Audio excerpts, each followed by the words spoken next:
इतना महत्व क्यों होता है?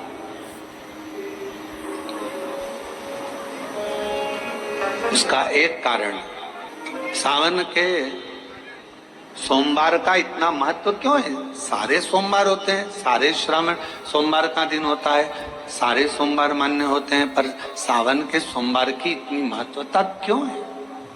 किस लिए? और शायद हमको लगता है कि जितने भी आस्था चैनल पर कथा सुन रहे हैं, जितने फेसबुक यूट्यूब पर कथा सुन रहे हैं, जितने आपने अपने मोबाइल पर सोशल मीडिया में कथा सुन रहे हैं, हमारे को लगता है कि उनको भी नहीं मालूम होगा कि सावन के सोमवार की इतनी महत्वता क्यों है, किस लिए। सावन के सोमवार की महत्वता इसलिए है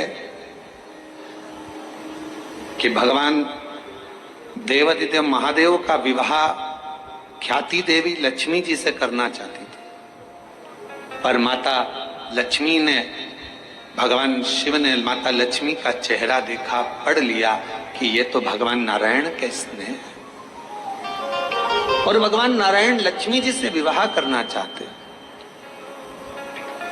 और दोनों के विवाह की बात भगवान देवादिदेव महादेव ने माता ख्याति देवी से कह दी कि इनका विवाह करो। अब माता लक्ष्मी जी ने बड़ा निवेदन करा, आपने हमारा विवाह भगवान नारायण के साथ में कर दिया, हमारे मन की बात को रख लिया, बड़ी कृपा करी भोले बाबा, मेरा मन है मैं आपके चरणों की सेवा करूं, मुझे कोई सेवा आपकी बताओ।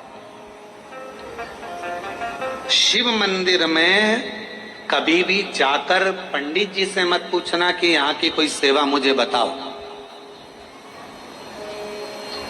भगवान के अन्य मंदिर होंगे तो वहां जाकर पूछना, देवी जी के मंदिर में यहाँ सेवा बताओ, राम जी के मंदिर में पूछना यहाँ सेवा बताओ, भगवान कृष्ण के मंदिर में पूछना हमारे लिए कोई सेवा बताओ, भगवान दत्त के मंदिर में पूछना हमारे लिए सेवा बताओ। सारे मंदिरों में जाकर कहना कि हमारे लिए सेवा बताओ, और शिव जी के मंदिर में जाकर मत कहो कि हमारे लिए सेवा बताओ। वहां तो झाड़ू उठाओ, सेवा में लग जाओ, वहां तो निर्माल्य पड़ा है उसको उठाओ, विसर्जन में ले जाओ, वहां पोछा उठाओ, पोछा लगाना प्रारंभ कर दो, शिव जी का श्रृंगार करना प्रारंभ कर दो, शिव जी का सुंदर स्नान कराना प्रारंभ कर दो। शिव मंदिर में सेवा पूछी नहीं जाती, सेवा करी जाती।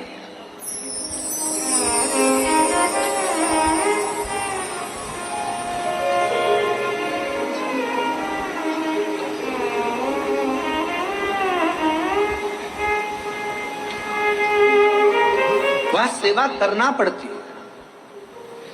एक राज सिंहासन पर बैठने पर, एक कुर्सी पर बैठने पर, एक पद पर बैठने पर आपका कर्तव्य है कि आप बीच राह में से निकल कर जा रहे हैं, राज्य में से निकल कर जा रहे हैं, कोई दुखी आपको दिख रहा है, कोई गलत कार्य हो रहा है, आप अच्छे सिंहासन पर बैठे हैं, पद पर बैठे हैं, कुर्सी पर बैठे हैं, प्रतिष्ठा में बैठे हैं, आपकी बात दुनिया मानती है, तो आप उस गलत चीज को, गलत काम को हटाकर कुछ अच्छा कर सकते हो। आपको करना है, आप सेवा के लिए तत्पर रहे। यहाँ चुनाव होते हैं, जम के तो बोलो, पार्षद बनते हैं, जम के बोलो, बनते हैं, अध्यक्ष बनते हैं, उपाध्यक्ष बनते हैं, सचिव बनते हैं, सारे पद दिए जाते हैं। एक विधायक का भी पद दिया जाता है, सांसद का भी पद दिया जाता है, अध्यक्ष का भी पद दिया जाता है, पार्षद का भी पद दिया जाता है, सरपंच का भी पद दिया जाता है, और ये पद केवल एक जगह पर नहीं, पूरी दुनिया में दिए जाते हैं। क्यों दिए जाते हैं?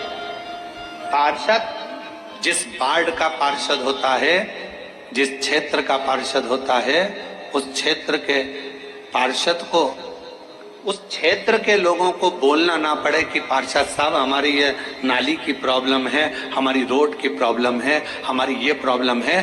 पार्षद उसी क्षेत्र का है, उसी कॉलोनी का है, उसी सोसाइटी का है, वो वहां घूमे और घूमने के बाद वो देखे कि मुझे सेवा का मौका कहाँ मिलेगा, मैं कहाँ सेवा करूं, मैं ये नाली बनवा दूं कि रोड बनवा दूं कि मुझे ये करना है। वहां कहना नहीं पड़े, शंकर के मंदिर में कहना ना पड़े कि तुम्हें ये कर। शिव मंदिर में जाकर कभी नहीं पूछना कि मुझे सेवा क्या करना, शिव मंदिर में तो जाकर सेवा का क्रम करो। अब लक्ष्मी जी पूछ रही हैं भोले बाबा से, आप मुझे बताओ, मैं आपकी सेवा में लगना चाहती हूं। शिव जी ने कहा कि मैं क्या सेवा बताऊं, आप जाओ भगवान नारायण की सेवा करो। पर लक्ष्मी जी ने सोचा कि देवाधिदेव महादेव मुझे सेवा नहीं बता रहे हैं। सावन का महीना था, सोमवार का दिन था।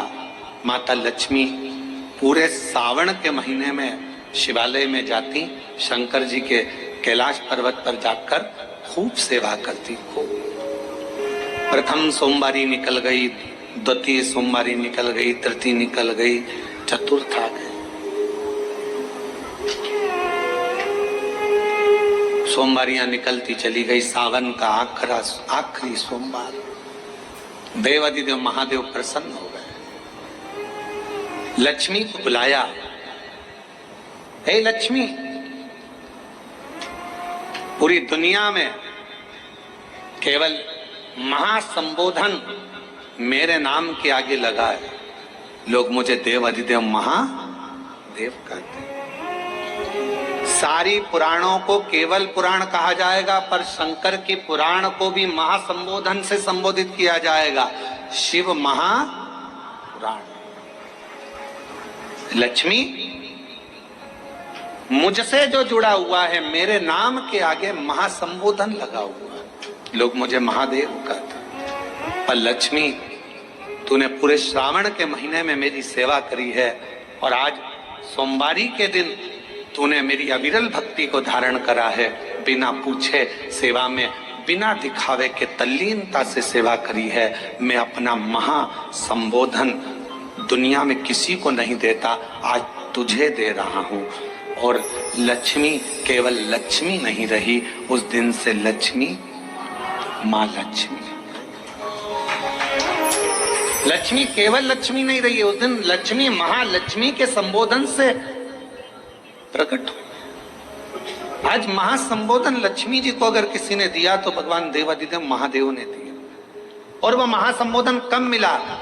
सोमवार की इस श्रावण के सोमवारी के दिन, जो हम व्रत करते हैं, साधना करते हैं, उपास करते हैं, अर्चना करते हैं। पूरे वर्ष आप सोमवार का व्रत करते हैं कि नहीं करते वो पता नहीं, पर सावन के महीने में 4-5 जो भी सोमवार पड़ जाएं, अगर आपने व्रत कर लिया, व्रत को धारण कर लिया, या शिवालय के जाकर भगवान शंकर की आराधना कर ली, तो पूरे वर्ष के सोमवार का फल सावन के महीने के 5 या 4 सोमवार में प्राप्त हो जाए। श्रावण के सोमवार की इतनी महत्वता है। कल एक बहन ने पत्र लिखा था कि सावन महीने की इतनी महत्वता क्या है। हमने शिव महापुराण के अंदर पढ़ा तो ऐसा सावन महीने का ज्यादा लेख शिव महापुराण के अंतर्गत नहीं मिला। श्रावण महीने की इतनी प्रबलता क्यों मानी गई? तो हमारा एक तो सोमवार का महत्व, सावन के सोमवार का महत्व क्या है, कोई आपसे पूछे तो आपको बताना चाहिए कि इस दिन लक्ष्मी को महालक्ष्मी कहा गया। शिव जी ने सफलता, कल वाला प्रश्न, शांति, दिशा और सफलता बिना मांगे मिलती है शिव के दरवाजे से। क्या क्या चीज? शांति, दिशा और सफलता। शिव के दरवाजे पर जाकर केवल आप सेवा करो, शिव के दरवाजे पर जाकर आप केवल जल अर्पित करो, शंकर जी की चौखट पर जाकर आप नमन करो, देवाधिदेव महादेव के शिवालय में जाकर प्रणाम करिए। भगवान शंकर की चौखट पर, द्वार पर अगर आप जा रहे हो, 3 चीजें आपको मांगना नहीं पड़ेगी। जैसे लक्ष्मी जी ने शिव जी से नहीं मांगा कि मुझे महासंबोधन दो, लक्ष्मी जी ने नहीं मांगा कि मुझे भगवान विष्णु दो, लक्ष्मी जी ने नहीं मांगा कि मुझे ये देना। लक्ष्मी जी तो शंकर भगवान की सेवा में लग गई, तो लक्ष्मी जी को 3 चीजें अपने आप मिल गई। एक शांति हृदय की, दूसरा दिशा, लक्ष्मी जी को कहाँ जाना है, और तीसरे नंबर पर सफलता। माता लक्ष्मी केवल लक्ष्मी नहीं रही, उनको महालक्ष्मी कहा गया। महालक्ष्मी। श्री शिवाय नमस्तुभ्यं, श्री शिवाय नमस्तुभ्यं। हर हर महादेव। ओम नमः शिवाय, ओम नमः शिवाय, ओम नमः शिवाय, ओम नमः शिवाय, ओम नमः शिवाय। हर हर महादेव। श्री शिवाय।